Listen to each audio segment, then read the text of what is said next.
a esta hora de la tarde. Vamos a iniciar nuestro programa como acostumbrado, Unidos Combatimos el Dengue, y lo iniciamos con agradeciendo a todos los amigos que están en la plataforma del YouTube, a través del Facebook en vivo y a través de los 91.7 de tu radio La Mejor. El día de hoy estamos con la presencia también de uno de los grandes doctores de Lima, que va a tratar el diagnóstico oportuno, el tratamiento y la recuperación de la enfermedad del dengue. Escuchemos. Esta enfermedad es una enfermedad, vamos a ver, no funciona. A ver si me ayudas, por favor. Entonces, el objetivo está resumido más o menos en los conceptos. No vamos a atacar todos los temas, pero dado que está ligado a algunas ideas generales, vamos a tratar de responder en estos minutos. Siguiente, por favor. Miren, esto es del doctor Moya hace poco, una charla que dio a la Universidad de Zipán. Me gustó ese dato, fíjese. El tema de los llamados determinantes sociales. Eso que ven pasa en el Perú, pasa en Salvador, pasa en Bolivia. No es un tema de Perú. Lo hemos dicho, el dengue es un tema mundial sanitario que colapsa los sistemas como lo hemos visto siempre, como está pasando ahora. Y fíjese, la pandemia, pobreza, barrios marginales, viviendas sin mejoras, 2 millones de afectados por falta de agua. La cuarta parte de la población vive en esta. Es decir, frente a esa condición es un tema social. Entonces, esto hay que entenderlo, porque no es cuestión que pidan hoy día que resuelvan los grandes problemas cuando hay temas pendientes. Creo que es la agenda pendiente que revela por qué tenemos tanto dengue en el mundo. Siguiente, por favor. Siguiente.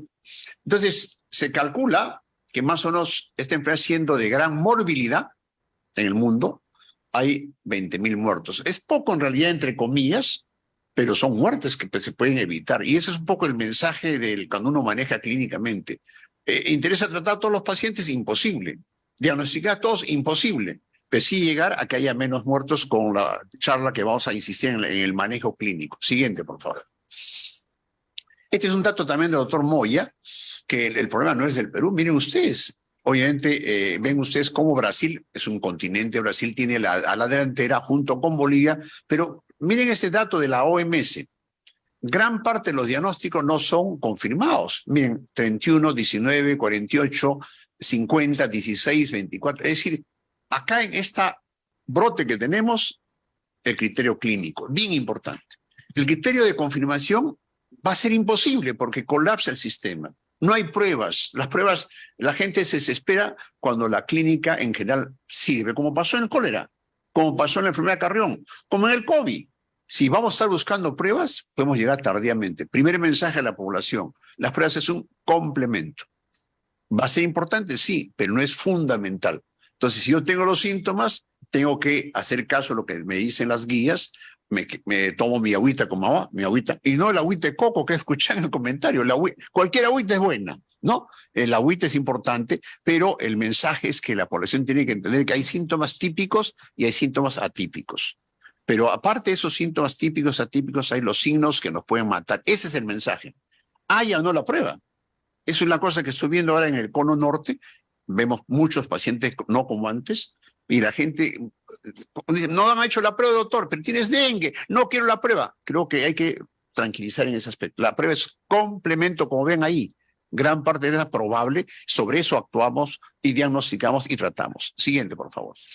Entonces, este tema no solo es del continente típico endémico de Asia y de América. Ya en Europa, miren, este es un informe del centro de Europa, está preocupado, porque en Europa el Aedes albopictus ha crecido y este es otro vector de transmisión. En Francia, en España, hay casos aislados. Entonces, hoy día se plantea que el dengue es una enfermedad no controlada que va a llegar a países desarrollados de Europa, a pesar que no es el clima típico para que viva. Ese es el fenómeno mundial. Por eso preocupa al mundo, porque, repito, el dengue colapsa los sistemas. Siguiente, por favor. Y el dengue es un tema nuevo, no es un tema viejo. A raíz de la información y la vigilancia, ya desde la década del 60, miren cómo crece rápidamente. Crecía lentamente, y miren ahora la siguiente, miren ustedes, es exponencial. Si antes entre el 81 al 89 había 1.5 de millones de casos nuevos, miren cómo en este año nomás, millones. Lo que era antes demoraban años o décadas. Entonces, estamos en un crecimiento explosivo en el mundo, en este año particularmente. Y fíjese nuevamente, en el mundo se confirman solo el 33%. El mismo mensaje. La prueba es complemento. Y el dengue severo sí, no es una cifra abismal, y hay muertes que felizmente es poca, pero la muerte siempre podemos evitarlo porque no hay drogas para esta enfermedad, no hay medicamentos, no hay antivirales que quede.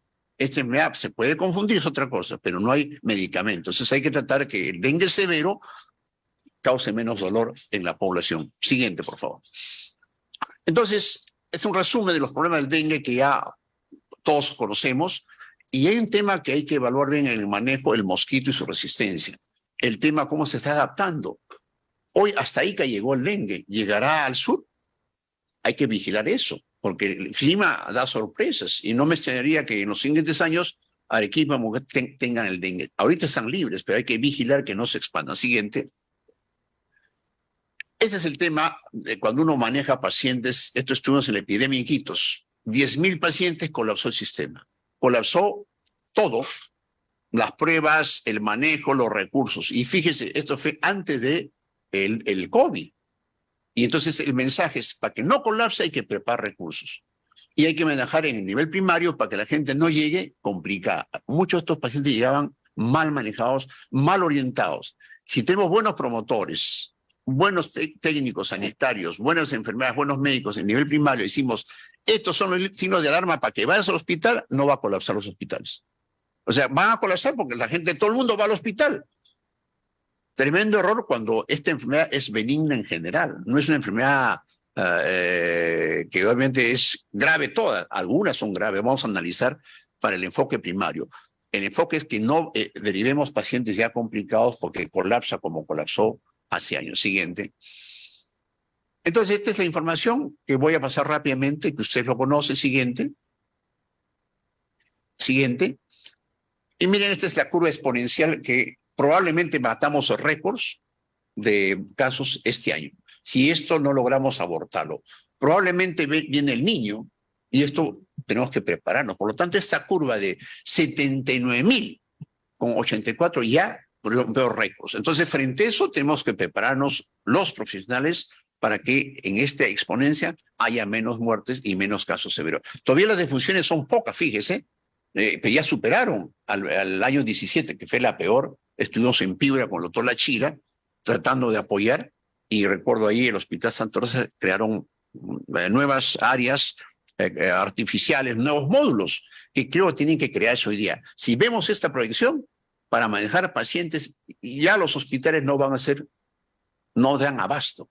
Necesitamos, como en el COVID, crear módulos para evitar que esta exponencia siga su terreno. Siguiente, por favor. Obviamente, eso se refleja en las semanas epidemiológicas. Miren, ya solo viendo en rojo y hemos superado a todos los años pasados, incluyendo la época del COVID, cuando la gente estaba, entre comillas, más encerrada en sus casas. Y la tendencia va a ello. Siguiente. Y miren, esto es lo que dice la hospitalización, porque la gente no quiere morirse, ya aprendió del COVID, quiere UCI, es cierto, algunos van a retirar, y eso, la oferta y la demanda hace que colapse el sistema. Siguiente.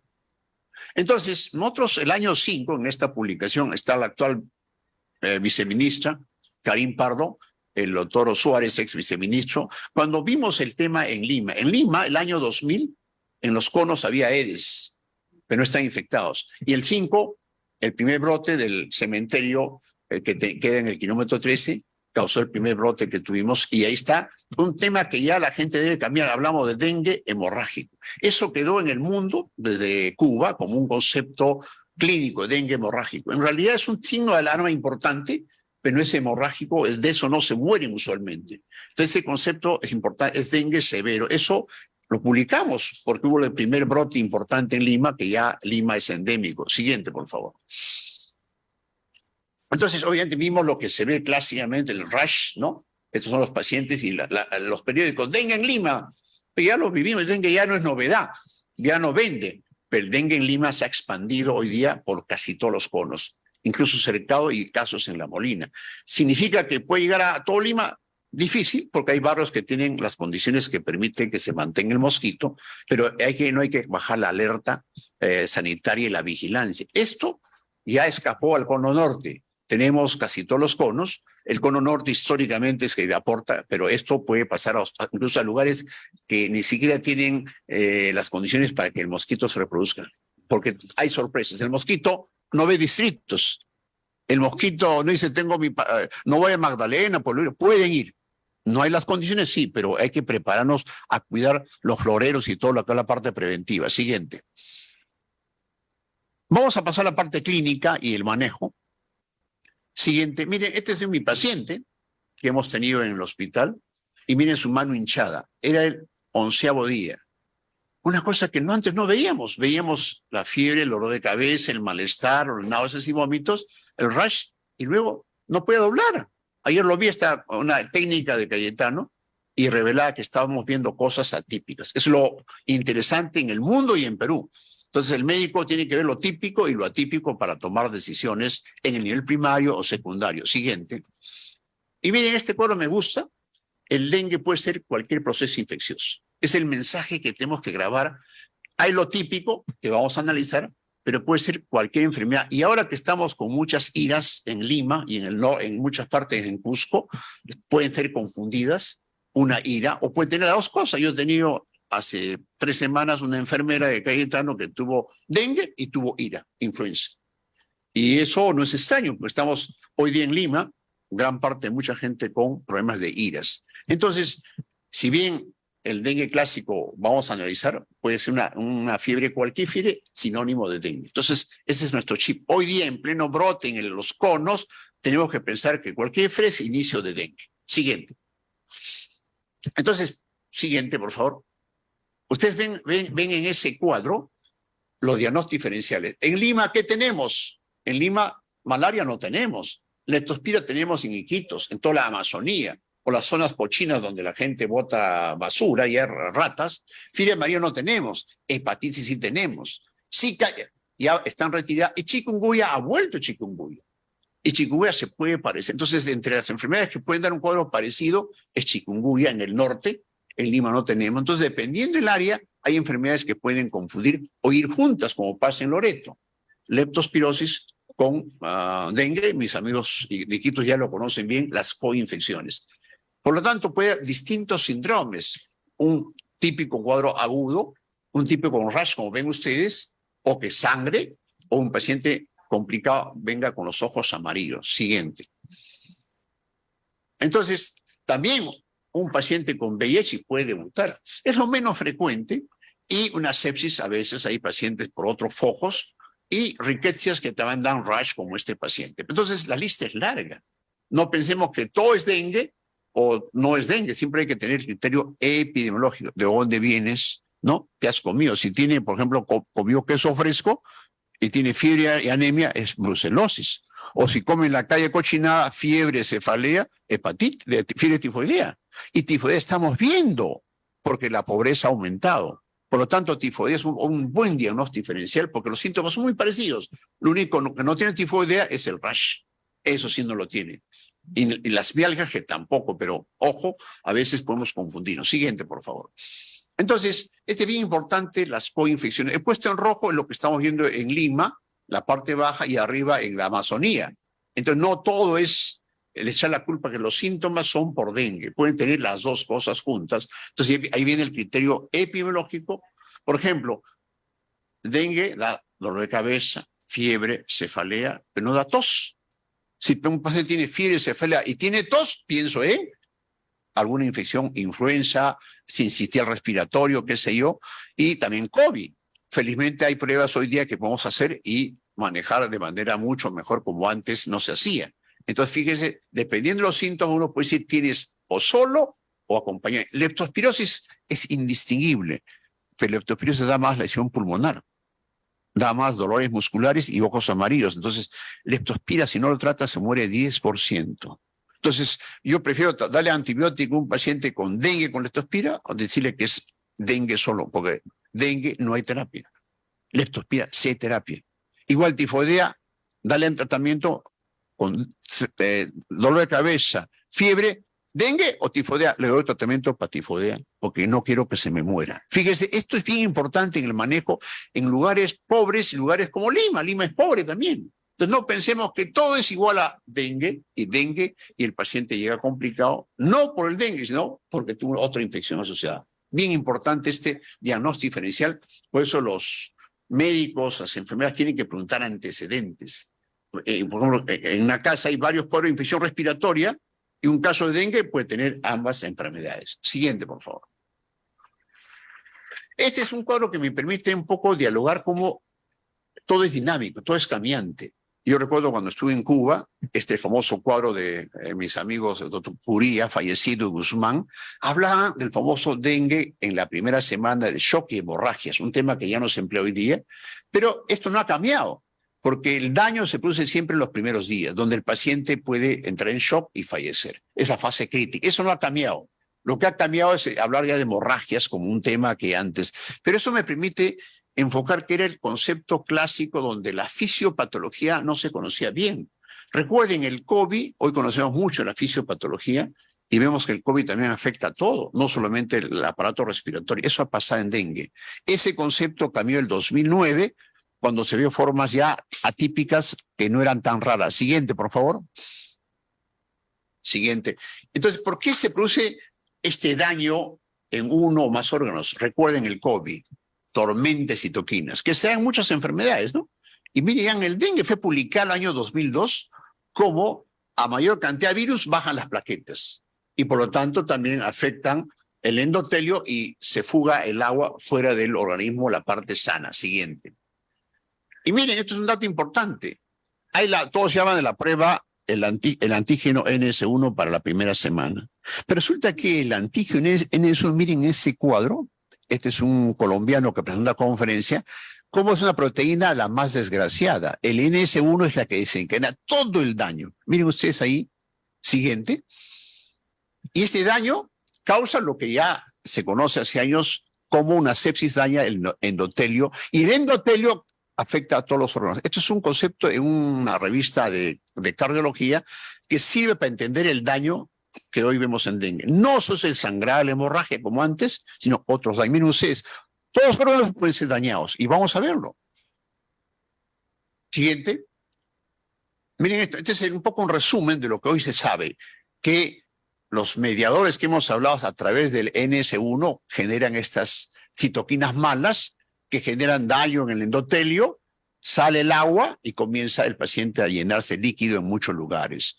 Y además hay el paciente otros daños en otros órganos que generan la falla multiorgánica y la pérdida de líquido hace que el paciente entre en shock y pueda fallecer. Es un poco el resumen de lo que vamos a entender la clínica. Esto es fundamental para la clínica. Siguiente. Entonces, este NS1, esta estructura del dengue, altera este sistema, se llama el glicocálix y llama el síndrome de fuga capilar. Y ahí ven el daño. ¿Dónde se daña? El famoso endotelio. Y el endotelio altera una serie de mecanismos que hace que se produzcan los distintos cuadros clínicos que vamos a analizar. O sea, hay todo un mecanismo complicado. Ya no hablamos pues del dengue clásico que bajaba la presión, el paciente sangraba y no pasaba nada. Eso no es cierto. Siguiente. Entonces, esto que es lo clásico cambió el año 2009 de dengue no grave a dengue grave porque se entendió el daño al endotelio. Pero el dengue grave no solamente era un tema a nivel de, digamos, de líquido, que salía líquido a la vesícula, a la pleura, no, salía otro daño. Siguiente, por favor. Y están las famosas las interleuquinas, que hoy están muy famosas en el COVID. También se daba en muchas enfermedades como esta enfermedad. Siguiente. Y miren, el hígado es dañado. Eso antes no lo veíamos. Y cómo hay que seguir al paciente. Ojo, cuando tengo un paciente con náuseas y vómitos la primera semana, pídele las transaminasas. Porque eso que ven se traduce en las transaminasas. Y si crecen muchas transaminasas, hepatitis se confunde con hepatitis, náuseas y vómitos, hepatitis y el paciente puede complicarse. O sea, el daño hepático es un tema hoy frecuente. He visto en estas semanas gente que era un dengue leve, le pedí por si acaso transaminasas elevado. Entonces ya no solamente pedirle el hemograma, pedirle las plaquetas, que es la rutina, pedirle pruebas hepáticas y va a encontrar sorpresas. Y si está muy elevada, hay que hospitalizarlo. Y eso explica las náuseas y vómitos por la enfermedad. Daño hepático. Siguiente. Y este es un daño hematológico, fíjese. Es como esas enfermedades que dañan a la médula ósea, que genera una especie de enfermedad hematológica, y cuando hay este sistema de daño en la sangre, que es la médula ósea, el paciente se muere hasta 20%. O sea, también la médula ósea es afectada por este síndrome. Siguiente. Y retrocede. Y esto es un tema interesante. O sea, el sangrado que el paciente tiene, por la explicación inicial que hemos hecho, sangra la nariz, sangra la vagina, sangra otros lugares, el paciente de eso no se va a complicar o morir, a veces se complican, pero hay también alteración en la coagulación. Nos preocupamos de la plaqueta, es cierto. Hay gente que sangra con plaquetas normales, porque hay otra vía de alteración en la coagulación. Entonces también tenemos que entender que es otro daño de estas citoquinas y por eso puede haber estas complicaciones ya asociadas a la coagulación, que no es la vía única, hay varias vías. Siguiente. Y el riñón también es afectado. Incluso, miren, puede tener daño con llamada proteinuria. Ojo, proteinuria es pérdida de albúminas en la orina, entonces siempre es bueno pedir un examen de orina. Proteinuria, por ejemplo, en la selva, un paciente con fiebre, ojos amarillos, es fiebre amarilla. Ébola, proteinuria, y también dengue, proteinuria. O sea, también daña el riñón de manera importante. No en todos los pacientes. Felizmente, este es un daño menos frecuente que el hígado, pero también vemos, y muchos mueren por esto. Hay que dializarlo cuando hay esta complicación. Siguiente. Miren un caso de la vida real. Ayer presentaron en Tropicales una paciente común y corriente, del Cono Norte, casualmente, que vivía ahí y tuvo un proceso de 7 días con fiebre, malestar, dolor de barriga y le dolía en el lado derecho. Y obviamente tenía cefalea y que le dieron paracetamol. Correcto, es el cuadro que uno debe sospechar.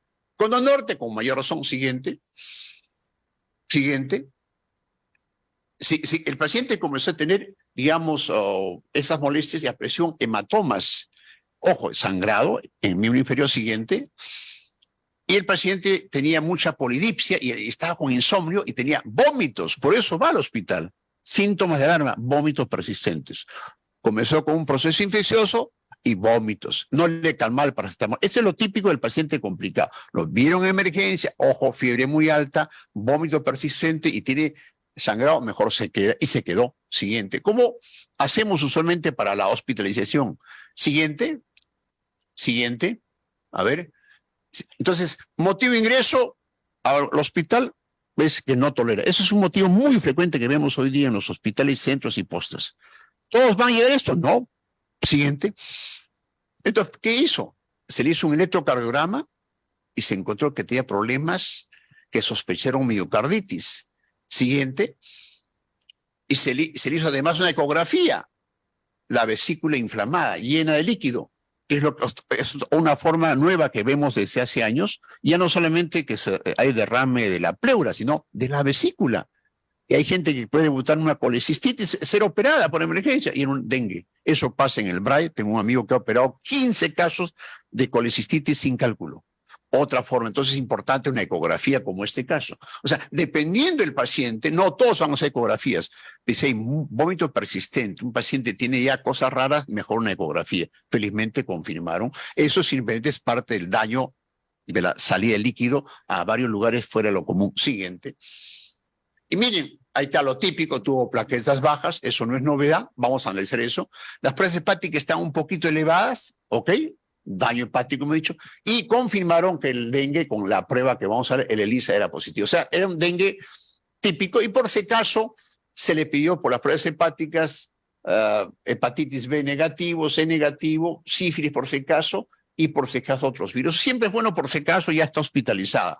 Entonces, pero nos llamó la atención que tenía lo típico, que es plaquetas bajas, y tenía cosas atípicas como el tema de la bradicardia y el tema del corazón. Siguiente. Se hizo estudio de las troponinas, miren ustedes, y se encontró que el dolor de barriga no era pues del líquido que se está llenando en el pulmón, era que estaba dañándose el corazón, la famosa miocarditis. Fíjense cómo gracias a esta sospecha clínica se hizo las troponinas, ahí ven ustedes elevadas, y confirmaron, y lo fue visto por los cardiólogos, finalmente el paciente mejoró, y las plaquetas han mejorado. Como eso hablaremos, las plaquetas no es un problema tan importante. La gente se asusta por las plaquetas. Esta paciente fue muerto por miocarditis. Una complicación que para mí era excepcional. Miren, siguiente. En esta publicación de hace unos años, en dengue, en otros lugares de más de 1.008 pacientes con dengue, encontraron 4.2%. Es decir, estamos asistiendo en el mundo que el dengue no solamente daña al tema del sangrado, el tema de náuseas y vómitos puede dar daño también en otros órganos, como este caso. Esta paciente tuvo miocarditis, hepatitis y sangrado. Entonces, eso es bien importante en los pacientes que hospitalizamos. A no todos le pedimos el electrocardiograma. Esta paciente tenía otros síntomas que no era lo usual, eran atípicos, por eso insistimos en estos cuadros que estamos viendo en el Perú. Siguiente. Volvemos al cuadro anterior. Entonces, esto es lo que ya he repetido, no voy a... Siguiente, por favor.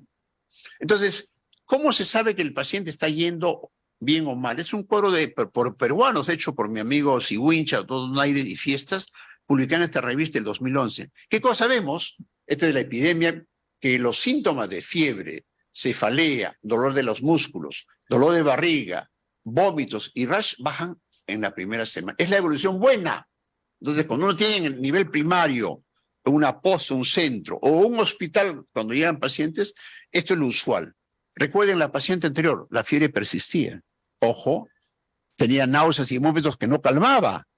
Acá miren cómo va cayendo. Entonces, los síntomas evolutivos son muy importantes en el seguimiento. No tanto las plaquetas, sino la sintomatología. Si estas persisten, ojo, algo anda mal. Y encima, si es gestante, niño, adulto, obeso, diabético, hay que vigilarlo. Bien importante esto que está publicado por la serie peruana. Siguiente. Entonces, volvamos a la clasificación ya internacional para evitar que nuestros pacientes no se compliquen o mueren. Esta es la clasificación que hizo el 2009 la OMS. Cambió el concepto chip de hemorragia que quedó mucho en la población. Y fíjese, este daño multiorgánico está reflejado en ello. La paciente que he presentado no tuvo shock, pero tuvo hematomas, tuvo daño hepático y daño de corazón. O sea, cumplió los requisitos de dengue severo, que es el dengue grave, que de eso se puede morir. Gracias a esta nueva clasificación, lo han dicho los expertos, hoy se evita que se mueran estos pacientes, pero se evita cuando se actúa precozmente, cuando se le dice, ojo, antes qué enfermedades tenías, lo que se llama los signos de alarma, que es tal vez lo fundamental en el nivel primario. No llegar al cuadro complicado y a un hospital cuando ya la cosa está dañada. Entonces, bien importante el nivel antes, los signos de alarma que están ahí, vamos a hablar de ello, ¿no? Siguiente. Entonces, ¿qué se sabe de quienes se complican? Igual que en el COVID, igual que en muchas enfermedades, hay factores de riesgo. Eso ya se sabe. Y miren ustedes, estamos viendo en el Perú los niños pequeños, que antes en Asia era lo más frecuente, los niños pequeños se complican y fallecían. Entonces hay que vigilar mucho a los niños en estas edades, los gorditos que han crecido antes o después de la pandemia y enfermedades que están en debate, pero en Cuba hablaban del asma bronquial, diabetes en otras series. Vamos a ver una serie nueva y enfermedades asociadas. Eso siempre las enfermedades son que tienen enfermedades también que alteran las citoquinas. Por COVID altera las citoquinas, dengue altera las citoquinas. Entonces al juntarse se complican más. Ojo, entonces el paciente que tiene asma, niños pequeños, diabéticos y tiene coinfecciones, hay que vigilarlo más. En la comunidad hay que decir, a ver, si es sano, normal, menos riesgo. Y si tiene esto, ojo, él se puede complicar. Siguiente, por favor. Y estos, en el COVID salió el famoso sindemia, ¿no? Dengue con COVID dan formas más graves. Pero eso es cierto para muchas enfermedades, no solamente para el COVID. Insisto en el cuadro anterior. Siguiente. Este es bien importante. En la guía del Ministerio que se ha hecho hace poco para analizar un poco los escenarios epidemiológicos, sale este análisis científico que nuevamente los pacientes obesos, diabéticos, hipertensos, con daño renal, insuficiencia cardíaca, niños pequeños y ancianos son los que tienen más problema de complicación. Eso está publicado en el Ministerio de Salud, demostrando lo que se decía antes es cierto. Hay varios estudios. Siguiente. Y hemos hecho una actualización.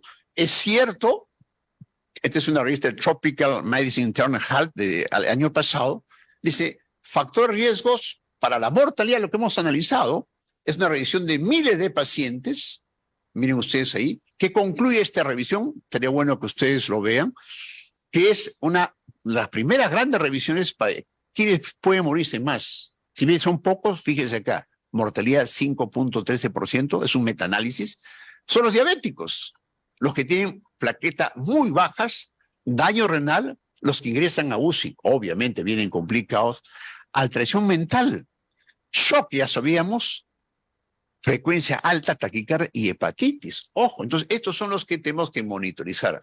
La paciente que tuvimos no tuvo hepatitis severa, no tuvo shock, tuvo bradicardia, no tuvo daño renal, no era diabética, pero tenía plaquetas bajas. Entonces fíjese, fíjese, es un estudio interesante, nuevo, que confirma lo anterior y agrega otros. Fíjate un dato de un gran metaanálisis siguiente. Este es para morir. Y ha salido hace 2 años también en el Lancet Infection Disease, una revista muy seria, otro metaanálisis, ya quienes van a la severidad. Hemos hablado del cuadro leve, con fiebre, cefalea, malestar, con rash, el cuadro complicado. Los que van a hacer cuadro severo siguiente, es un nuevo estudio, ¿no? Factores que predicen la progresión a lo que muchos los cuadros severos, como el caso presentado. Y acá, en este estudio, se señaló que el tipo 2 de los 4 fue el que tuvo más asociación a dengue severo. Ojo, por eso es que uno ve distintos comportamientos en varios países. ¿Por qué acá es más severo, menos severo? Ya se encontró el dengue 2. Y se ha encontrado que también en niños era más frecuente esta asociación, pero no en adultos. Entonces, ¿qué cosa da el mensaje? Que hay que estudiar estos fenómenos. Estos estudios revelan que hay nuevos componentes de esta enfermedad tan antigua que ha reemergido. Siguiente. Y este es bien importante. ¿Quiénes van a progresar? Lo que ya más o menos se intuyó hace unos años, el 2009, los extremos de la vida, el sexo femenino. Ojo, las mujeres tienen más complicación a hacer cuadro severo, no mortalidad, cuadro severo. Nuevamente los diabéticos, hipertensos, daño renal, los que tenían vómitos, y eso estamos viendo hoy en las emergencias. Si ustedes ven eso sabe que ya, eso es antiguo también de época de Cuba, se ratifica ello, el sangrado, se ratifica ello, y los líquidos que se acumulan o en la vesícula, en la pleura, en otro lugar. O sea, se han ratificado los 3 componentes conocidos, pero han aparecido otros que antes no estaban muy claros. Por lo tanto, mire, el sexo femenino, razones hormonales, razones X, no lo sabemos, pero hay que vigilar. Este es en Lancet Infection Disease, revelando lo complejo que es el dengue. Siguiente. Entonces, ¿qué hacen los pacientes en la primera semana? Se automedican, típico en Perú, van a la farmacia y le dan paracetamol, le dan AINES, le dan corticoides, como el COVID, la misma historia, pero le dan cosas que son contraproducentes. El manejo, en la primera semana muchas veces le dan ibuprofeno, celecoxib, AINES, y eso está peligroso, lo veremos. Antibiótico no se justifica, es un virus. Dipirona está en debate, vamos a ver también. Y obviamente sí, pueden darle para la náusea, vómitos y antiácidos, en realidad no tiene mucho sentido. Y corticoides, esta es una política típica en Perú, lamentablemente, que puede ser peligroso en el dengue. Entonces, primero el dengue no requiere nada de esto, que quede claro, ese es el no tome medicinas. Si va a la farmacia, pida paracetamol, pero no pida estas cosas, y es un error que está pasando hoy día, la automedicación. Y veremos ejemplo siguiente. Entonces, la primera fase febril le hemos hablado, el cuadro típico, es un cuadro leve, es un cuadro que debe pasar en el más del 90 y tantos %, lo han visto las cifras. Y si bien el dolor, han visto el cuadro de Iquitos, de todas estas molestias deben bajar los primeros 4 o 5 días, bien importante. O sea, sí puede ser también COVID, puede ser influenza, puede ser leptospira, pero si no hay eso, explicar al paciente que vamos a monitorizar a través de WhatsApp, teleconsulta, hay formas de vigilarlos. Siguiente. Y obviamente comenzaron los problemas. La gente se está automedicando y cuando abusa del paracetamol, daño hepático. En este estudio publican que más de 4 gramos puede dar cuadros hepáticos severos. Por lo tanto, si bien el paracetamol es una de las pocas armas en la primera semana, no abusemos. Imagínate que este paciente tiene hepatitis, como el caso anterior, y puro paracetamol lo vamos a complicar ya al daño hepático que da el dengue. Entonces, primer mensaje, usen racionalmente. Incluso muchos dicen, mejor báñate. No, medios físicos como lo hacían a nuestros niños antiguamente, evitamos el abuso del paracetamol, que estamos usando en demasía. Siguiente. Y, por lo tanto, el manejo primario es solamente manejo sintomático. Vamos a volver a esto. El diagnóstico, obviamente, se ha avanzado bastante, no hay mucho en debate, pero ¿qué pasa cuando hay brotes? Cuando uno analiza este cuadro de cómo se comportan los anticuerpos, lamentablemente las pruebas que se hacen para esto están rebasando porque ya el sistema colapsó. Entonces, pero sirven, sí sirven. La primera semana es hacerle el PCR, sirve, no lo hacemos, el cultivo no lo hacemos, y lo que sí hacemos es el ELISA para el NS1 o para el M, recuerden, a partir del quinto o sexto día. Siguiente, por favor. Eso lo conocen muchos. Por lo tanto, el virus aislamiento no hacemos, es para investigación, hacemos solamente el NS1, que ustedes ven ahí, o el ELISA. Hay una prueba llamada inmunocromatografía que he visto en el privado que no sirve, ojo. Las pruebas de inmunocromatografía, si le mandan a nivel particular, esas no son pruebas válidas. Sirven el ELISA o el NS1 en la primera semana, ustedes ven ahí. Ya a partir de la segunda semana aparece el IgG que confirma o no. Ojo, ¿todos tienen la prueba positiva? No.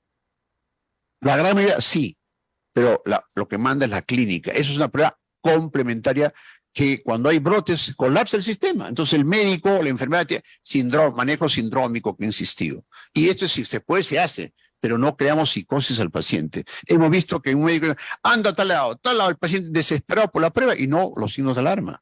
La prueba, repito, es necesario, pero no es fundamental. Siguiente. Eso pasó en el COVID, la misma historia que estamos. Entonces, fíjese, este es del Ministerio de Salud, la guía que ha sacado del INS.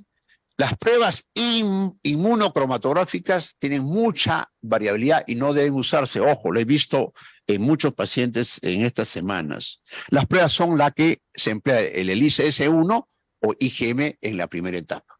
Insisto, esto se hace en el Ministerio, lo hacen las regiones, pero lamentablemente por falta de reactivos, esto va a dejar de hacerse. Ojalá que se consigan más, pero este es lo racional. No las pruebas de inmunocromatografía. Esto en la primera semana.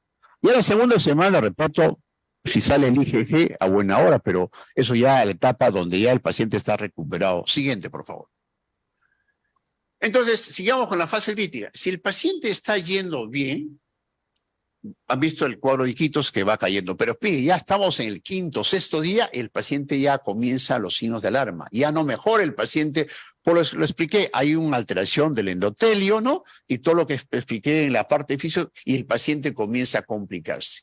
De la fase crítica, ojo, no es toda la semana, puede ser 2 o 3 días. Bien importante. Entonces, en los centros y postas, tiene que evaluar si estas náuseas, vómito es ocasional o persistente, o si el paciente tiene molestias como la paciente mencionada. Siguiente. En esa fase crítica puede entrar la fase más crítica en niños, que hoy estamos viendo. Este es slide de Colombia, donde los niños hacen toda la fuga capilar en todos los órganos, hacen sangrado o compromiso de otros órganos nobles, tal como comenté. Y esto lamentablemente está viendo, eso se veía mucho en Asia, los niños complicados que fallecían. Por eso que se buscó una vacuna para tratar de que haya menos muertes.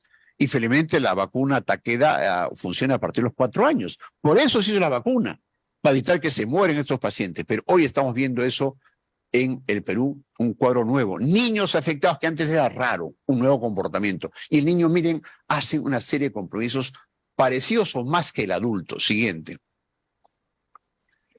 Y este es un dato del doctor Moya, que lo presentó en una conferencia en la Universidad de Zipan, que me gustó. Hablaba de los signos de alarma que hemos insistido en estos últimos 20 minutos. Vómitos persistentes, edemas, dolor de abdominal, irritabilidad, el tema, la somnolencia y los sangrados. Entonces, cuando alguien tenga VEDIS, esta palabra en la comunidad, VEDIS, bien importante, una palabra, me ha gustado, es un aporte de la OPS del colega peruano, que me ha gustado, que revela todo lo que hoy debe insistirse al paciente en la comunidad, en el hogar, ¿no? No solo decir, tienes vómitos, persistente, se está hinchando, como esta paciente en las manos, o el paciente que internamos se le hinchó la vesícula, ¿ok? O se ponen los niños irritables, somnolientos. Hay una serie de factores que hay que vigilar. El VEDIS, no se olviden, un nuevo aporte de los colegas de la OPS. Siguiente. Entonces, el niño, el adulto cae en su fiebre. Cantamos victoria.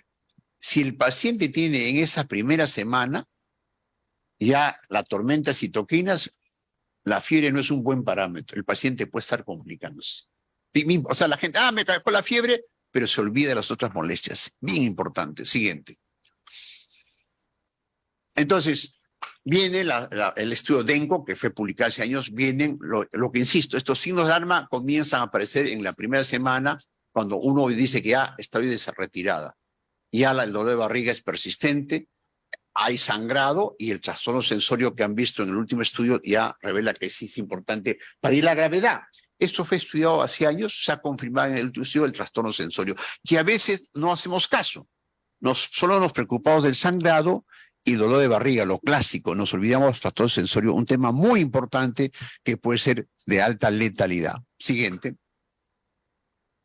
Entonces, insisto, esos signos de alarma que además de eso, medir el hígado. El hígado creció, ojo, y es un indicativo que hay daño hepático.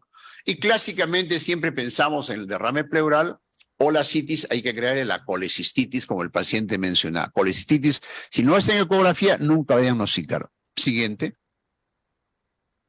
Miren, este es también de acá del Hospital Infantil de República Dominicana, y en niños, que es lo que estamos viendo. Miren cómo se hinchan los niños, miren acá.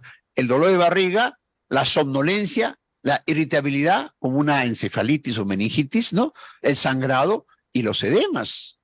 Ojo, los edemas, ya no solamente es edema en un lugar, también puede estar el paciente hinchado. Siguiente. Y esto es ya el tema de que el paciente es monitorizado, dicen, tus plaquetas están bajando. Pero resulta que las plaquetas no es un tema, miren, el riesgo acá es 1.16 y obviamente sube el hematocrito por la hemoconcentración. Esto es lo clásico. Pero hay gente con plaquetas normales que sangra. Por eso es que hay un síndrome de psicosis de las plaquetas. Esto voy a hablar en esta segunda parte. Es el diagnóstico, la clínica, los signos de alarma y los análisis. Hemos hablado del hemograma, de las plaquetas, de la urea, la creatinina y la función hepática. Vamos a analizar esta parte. Siguiente. Este es el estudio del INS que hemos sacado, la versión de la guía práctica. Y acá, ¿qué nos dice en este estudio en tema de las plaquetas? En realidad, significa que van a sangrar más, van a ver que no es tan cierto. Siguiente, por favor. Son dos estudios grandes. Siguiente. Miren acá, publican los estudios de Indonesia, donde 1.300 casos, miren, cuando las plaquetas bajan a 25.000, 19% de sangrado. Pero si están entre 50 y 70, que es lo que vemos, 11%. 100.000, 1%. Entonces, este mensaje no es que todos los que tienen plaqueta baja van a sangrar. O sea, sí hay que vigilar correctamente. Eso se conoce. Cuando las plaquetas bajan más, hay más sangrado. Es lo que dice el estudio de Indonesia. Ahí está publicado. Siguiente. Y el de Singapur, un poco más casos, confirma ello. 156% de sangrado y 10.000, que es el crítico, 13%. Parecido al otro, ¿no? Entonces, no es que las plaquetas bajas van a hacer que el paciente haga ACV, se compliquen. Fíjese, eso confirma que hay que manejar, pero no asustarse. Ese es el concepto del paciente. Y yo he visto que los colegas piden todos los días plaquetas cuando no es necesario. Siguiente. Entonces, otro estudio que se hizo en cuanto a si sangran más con las plaquetas, un estudio en UCI de 114 niños, no se encontró diferencia entre el recuento de plaquetas y la hemorragia. O sea, no es que plaquetas bajas es igual a sangrado. Y eso es lo que hemos visto en este estudio que confirma los anteriores. Siguiente. Muy bien. Entonces, he puesto hemos creado, ¿no?, el miedo de la caída de las plaquetas. Eso lo vemos desde hace años en las epidemias que hemos asistido. La gente todos los días le pide a su mamá, a su papá, ¿no? Han visto que esto sí tiene importancia, pero no es que eso es sinónimo de sangrado y complicación y muerte. Hay que hacerlo como parte del protocolo y yo le digo, muy bien, hazlo y eso se recupera en la semana. Tranquilo, eso no es el problema de fondo. Siguiente. Entonces, ¿qué dicen las guías que están del Ministerio de Salud? Que no hay que hacer un análisis seriado, plaquetas mañana, tarde, noche. Hay que hacerlo al comienzo, cada 2, 3 días, pero sin asustarse, ¿no? Y incluso no requieren la gente que tiene plaquetas bajas darle plaquetas, porque se consume, se destruye. Gastan por gusto y aparte no es práctico. Ni profilaxis, ni como terapia. Y a veces se gastan plata en buscar reemplazo de plaquetas. Siguiente. Viene la fase ya crítica, ya que el paciente entró en shock, que es lo que el paciente debe entrar a UCI, ¿no? Acá esto no se maneja ni una posta ni un centro, tiene que ser evacuar al paciente, porque sabemos todas las complicaciones que tiene. Miren, ahí esa época se hablaba de miocarditis, como la paciente en mención que presenté, ¿no? No fue tan severo, no hubo eso, pero puede hacer las complicaciones como el caso mencionado. Siguiente.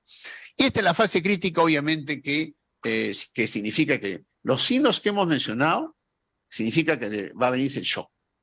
O sea, el shock, la fuga que está pasando, se viene en pocas horas. Vómito persistente, ¿no? Daño hepático. Significa que el shock es lo que mata más, hay que estar alerta. Siguiente. Entonces, luego que uno maneja estas complicaciones en las UCIs, porque es manejo en UCI, hay un protocolo, usted no lo va a manejar ni un centro, una posta, hay un protocolo. El paciente, lo observamos que pasa después que el paciente salió en la primera semana, miren, se le sigue hasta 3 días, no es que le das de alta inmediatamente, porque el paciente tiene que no solo mejorar sus síntomas, sino incluso el rash puede persistir. Ojo, hemos tenido pacientes, después de 7 días, 8 días, persiste el rash, eso es parte de la evolución natural. Y obviamente algunos pueden infectarse por bacterias y algunos inclusive tienen el aumento de plaquetas. El paciente incluso queda cansado, como el COVID. No hay síndrome post-dengue, pero sí como el COVID. Entonces, miren, hay una serie de elementos que permiten decisión de laboratorio y clínicos para tomar una decisión. Siguiente. Esto es lo que hemos visto, el rash convaleciente. El rash al inicio, y eso se ve a partir del 7º, 8º, 9º día. Eso no es que el dengue está yendo mal, simplemente es la evolución del rash que dan los pacientes. Eso hemos visto en esta semana varios pacientes. Siguiente.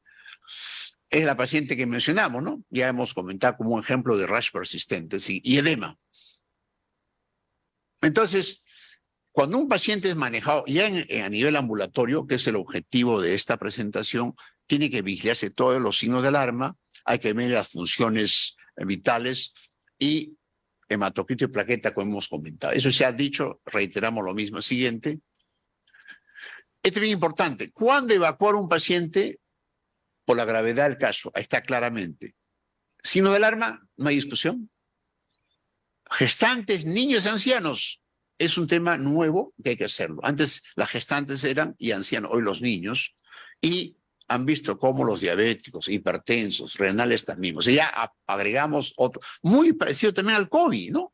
Se nos recuerda el COVID. O sea, el COVID se está comportando en cuanto a muy parecidos al dengue, para recordar una enfermedad tan manejada por todos nosotros. Siguiente.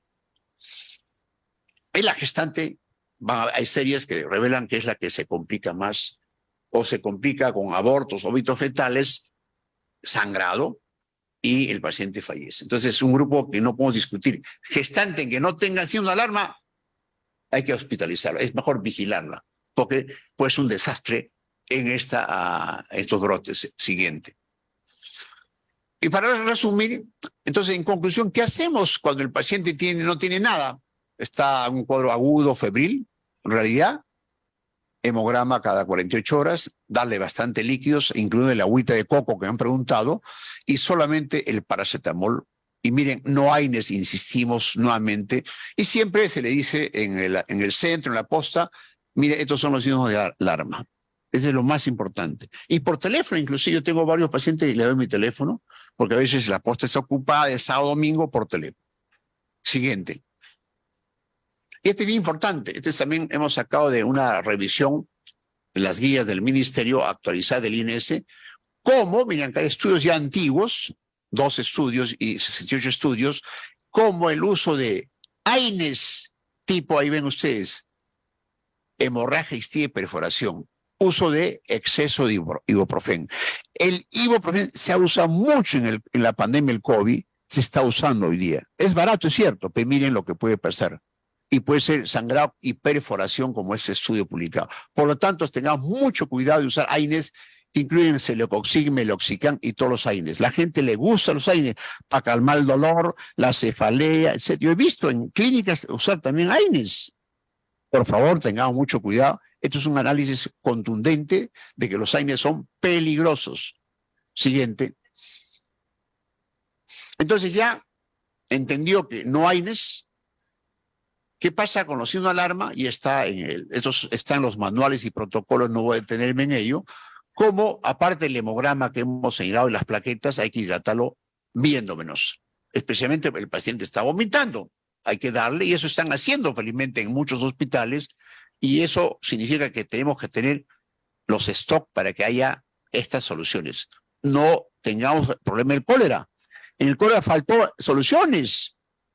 Eso no repitamos la historia. En el COVID también faltó, pero en el cólera faltó. Y es muy importante tener estas soluciones que levantan el volumen y uno lo mide cómo va la diuresis y poco a poco vemos que el paciente mejora y lo monitorizamos. Como se hace en todo hospital, hay equipos encargados y luego, según la evolución, le pedimos hemograma, plaquetas, pruebas hepáticas, etc. O sea, acá sí hay que pedirle más pruebas. Como hicimos con la paciente. Le pedimos ecografía, le pedimos electrocardiograma y miren lo que tuvo esta paciente. ¿Se imaginan que esta paciente en un centro y post hubiera sido manejado? Que no tiene los recursos muchas veces, la miocarditis pasaba como si nada, o la colecistitis. Entonces, lo que quiero decir es que cada paciente nos obliga a hacer distintos análisis. Ya no se dice, hasta tu casa, a mí no pasa nada. No, está vomitando, le duele la barriga, tiene el hígado crecido, pídele pruebas hepáticas. No, no todos son iguales, ese es el concepto. Y esto es manejar hidratación y vigilar los signos a través de análisis. Es muy importante. Siguiente. Y vamos a ir terminando. Y este es el grupo pues que se maneja en las UCIs. Acá ya no es a nivel primario ni secundario. Acá el paciente se nos muere. Se nos muere por todo lo que han visto, se nos muere por el choque o por la falla multiorgánica. Acá entra ya el servicio de cuidados intensivos y ojalá a veces no hay camas y ahí sí viene el problema, ¿no? Si no tienen UCI se van a complicar y fallecer. Ahí está lo que insistí hace unos media hora, la colecistitis A litiasis. Se ve mucho, que es una forma también grave que se asocia a las otras complicaciones que hemos señalado. Siguiente. Siguiente, ahí es, a ver, retrocede. Y el manejo, obviamente, en los casos graves requiere cristaloides a dosis mayores, ¿no? Y rápidamente tiene que hacerse 20 litros por kilo en bolos. Y se repite nuevamente, hay protocolos de ello. Y además, obviamente, si hay hemorragia, el paciente se anemia, hay que paquete glandular. Y en algunas series se usa dopamina, ¿no? Estos casos sí requieren confirmarse con ELISA, IgG, IgM, NS1, porque obviamente estamos confirmando que todo es dengue, ¿no? Entonces, el manejo de cuidados intensivos, que hay protocolos y guías que están en los manuales, pero el uso de dopamina es un tema que también se considera en el manejo en el paciente que no hay hemorragia. Siguiente. Este es muy importante. Corticoides, como dice en mi tierra, manan, no se usan. Ojo, plaquetas y plasma congelada, tampoco. Y hay lugares que están desesperados, vaya a buscar donantes para plaquetas. Eso no está justificado. Es una medida que distrae y que puede complicar. Fíjense la importancia, estos corticoides la gente abusa como en la época del COVID. Y plaquetas no es fácil conseguir, pero tampoco sirve. Bien importante. Siguiente. Entonces, nuevamente, ya el paciente mejoró, salió de UCI, salió de los signos de alarma en el episodio B y siempre es en función del cuadro clínico. No se da porque ya la fiebre cayó, sino dependiendo de las complicaciones, el paciente saldrá en 5, 6, 7 días y las plaquetas no es un parámetro para el alta. O sea, hay que hacerle todo el enfoque integral de cada paciente de manera individual. Siguiente. Para terminar, me han preguntado en estos días, doctor, ahora que viajo al norte, ¿hay vacunas? ¿Sirve o no para la parte preventiva, tratamiento? La respuesta es no. Las vacunas que hay en el mercado no evitan las complicaciones ahora en los brotes. O sea, en los brotes no se usa vacunas, que quede ese concepto. Sirven, sí sirven, vamos a ver, sirven para determinados grupos, pero no es que la vacuna hoy es la arma para el manejo de lo que hemos señalado. Va a ser importante tenerla en su momento, pero no es que ahorita en estos brotes desesperados, me voy de turismo, voy a viajar a tal lado, doctor, la vacuna. La palabra es no. Siguiente, ¿por qué? Porque el dengue es un enfoque integral. Hemos dicho en muchos medios, el enfoque comunitario, el enfoque antropológico. La gente vota a gente en el norte, en el oriente, a los que fumigan porque están cansados. Votan cachivache, están cansados, porque están cansados la gente. porque no hay educación, no le explican bien. Entonces la gente entiende cuando trabajamos de manera comunitaria, los cercos, todo lo que es desecho. La gente no es bruta, pero la gente tiene que trabajar, la gente tiene que comer, la gente le falta agua. Hay que dotar de agua limpia. Así, fíjate el enfoque integral que ahí estamos fallando nosotros en general y nos preocupamos solamente el mosquito, que es importante el mosquito. Siguiente. Obviamente esto lo sabemos, ¿no? Pero muchas veces eso en la práctica a los habitantes no entienden. O entienden, esto hay que darle un lenguaje que crean, un lenguaje con su propio idioma. Siguiente.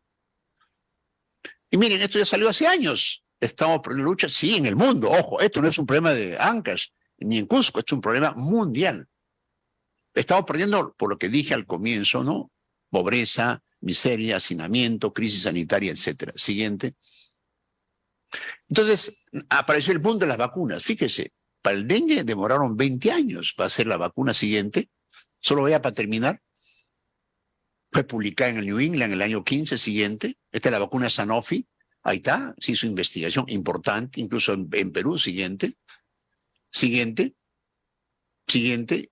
Finalmente la vacuna Sanofi servía, sí, para los casos severos que han visto. Siguiente. Era eficaz también para los pacientes, pero ojo, en la gente que había tenido dengue y vivía en zonas endémicas. No servía para el turista el que no tuvo dengue. Lamentablemente eso fue un hecho siguiente que la ciencia demostró y solo funcionaba entre 9 y 45 años. Siguiente, vamos avanzando. Ahí está, en los que no tenían dengue, no funcionó, 50%. Siguiente. Bajar las complicaciones que hemos visto. Siguiente. Eso es lo bueno. Siguiente. Siguiente. Vamos avanzando. Ahí está lo mismo. Siguiente.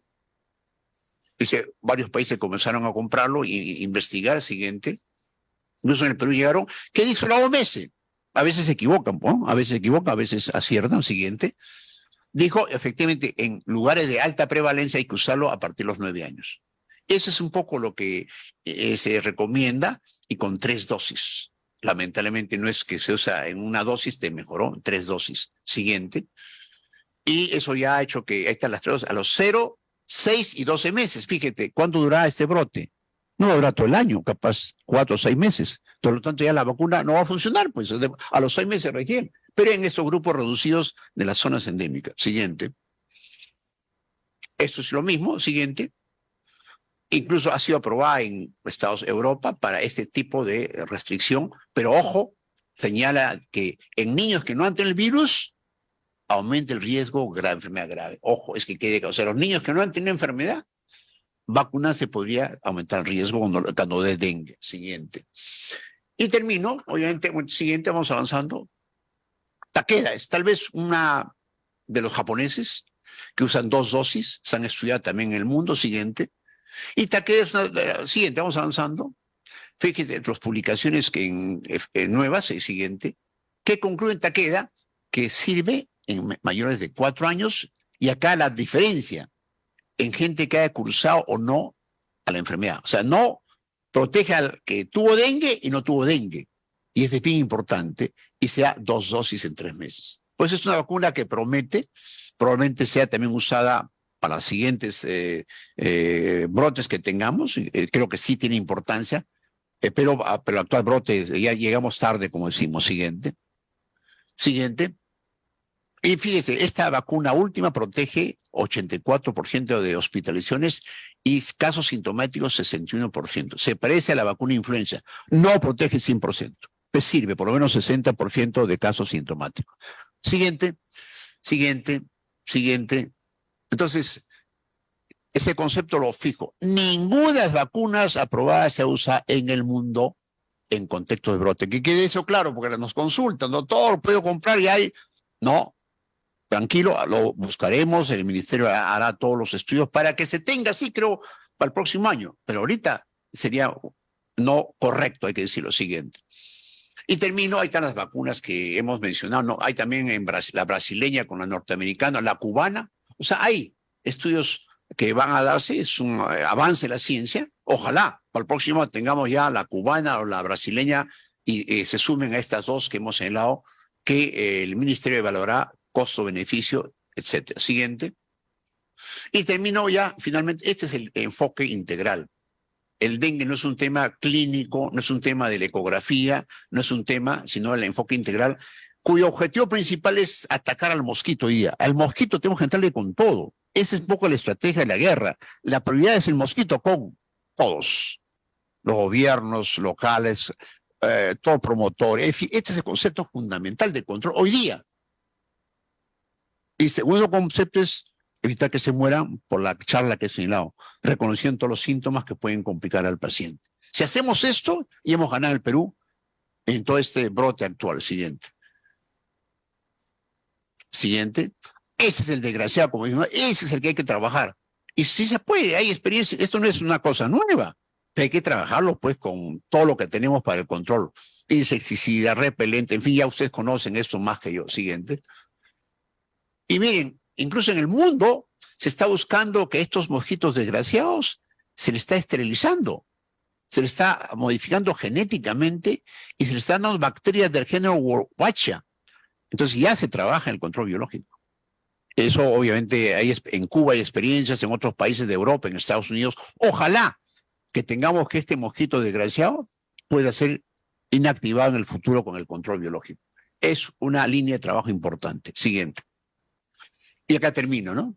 El control, lo hemos dicho a la ministra, ahora en el equipo de expertos, y insistiremos que tenemos que cambiar el chip, ¿no? El chip que se repite todos los años. Entonces, esto se requiere trasladar a la población con mensajes como hicimos en el cólera. Yo siempre repito, el cólera nos comportamos todos por igual, cada uno por su lenguaje. El cólera fueron fuente ovejuna todos. Esto es lo que está faltando. No hay mensajes claros, cada región actúa con su propia dinámica y eso paga factura, como va a pasar en el COVID. No creo que este es un mensaje que hay que retomarlo. Siguiente, creo que es la última. Muy bien. Me extendí un poco pero me emociono muchas veces porque es una enfermedad que realmente da pena que muchos personas de salud quiera apoyar, pero a veces no tiene las armas, no tiene los recursos. Pero fíjese, si uno maneja los síndromes, maneja bien el laboratorio, maneja bien los medicamentos, podemos evitar efectos adversos. Y hoy, felizmente, el Estado ha logrado que haya más recursos, pero necesitamos más laboratorios. Tener más personal, más médicos, más enfermeras, más biólogos, más tecnólogos, porque estamos enfrentando un nuevo brote inusual y que viene un niño. Entonces, todo lo que ustedes han señalado, esto puede empeorar el pronóstico en Perú. Y sería triste que en tasas desplacemos a Brasil o a Bolivia. Así es por eso que este diagnóstico que ha hecho el doctor Maguiña es oportuno, porque trata de la recuperación de la enfermedad, el tratamiento y la recuperación de la enfermedad. Y con esto nos despedimos a través de Unidos Combatimos el Dengue. Volveremos con una secuencia similar el día de mañana, gracias a la radio La Mejor 91.7, gracias a la página web www.radiolamejortamborande.com. Estamos en el Facebook y estamos en el YouTube. Volvemos mañana con otra secuencia similar. 5 recomendaciones para prevenir el dengue en tu hogar. Evite acumular agua en baldes, recipientes o botellas. Mantén los patios y jardines limpios y ordenados. Limpia a diario los bebederos de animales. Lava y tapa los recipientes de almacenamiento de agua. Utiliza repelente. Ya lo sabes, juntos contra el dengue. Municipalidad Provincial de Piura. Inversiones JL.